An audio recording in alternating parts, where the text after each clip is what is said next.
It only took a few minutes for Tamara Rubin's son, Avi, to be poisoned by lead.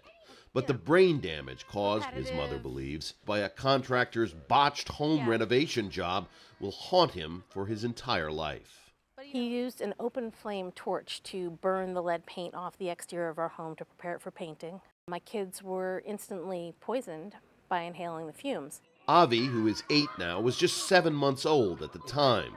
He's highly intelligent but has severe learning disabilities, cannot read, and cannot attend school. His behavior is sometimes disturbing.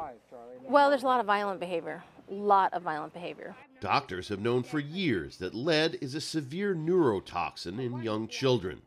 The evidence is fairly strong that even the lowest level of lead may have an impact. There's no question that it has an effect on the developing brain, and mostly in what they call the prefrontal area where you have judgment. So there may be an impact on some of those higher functions later in life. Avi's parents worry about his future. For Avi, we wonder, is he going to be okay on his own? I don't know that I hope that he will be, but I don't know for sure. You look at the criminality link with lead exposure, and you definitely wonder about what's going to happen.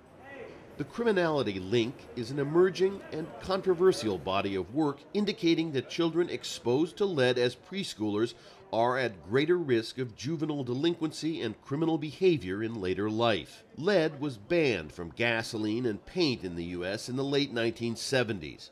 But researcher Rick Nevin has found a strong historic link between lead levels and crime.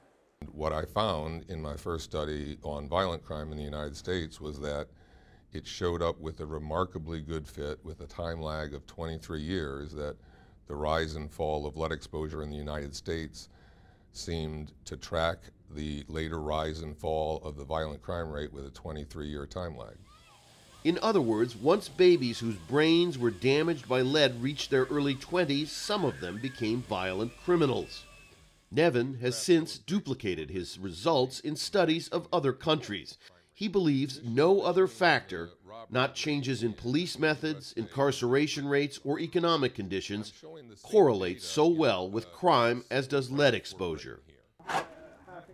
In Richmond, California, workers for a government lead abatement program are hard at work stripping the old lead-contaminated paint off a house.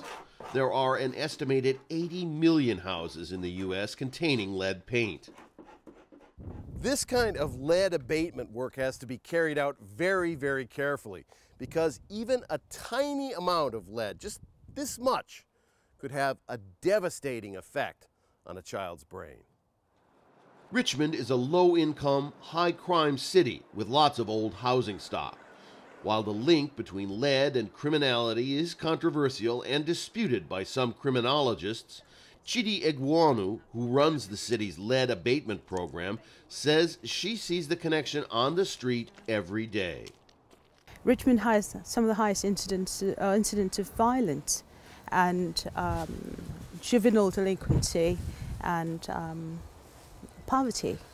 It's really hard to imagine that there isn't a connection between early exposure to lead hazards and this degraded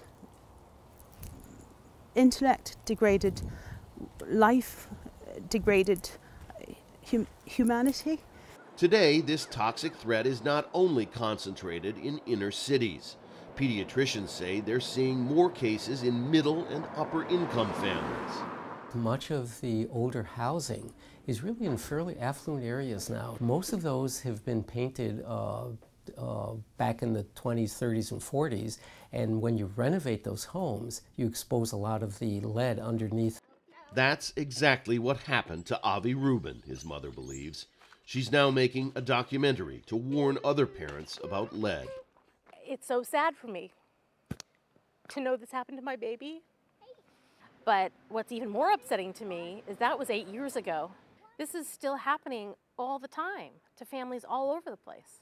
A silent danger robbing children of their futures.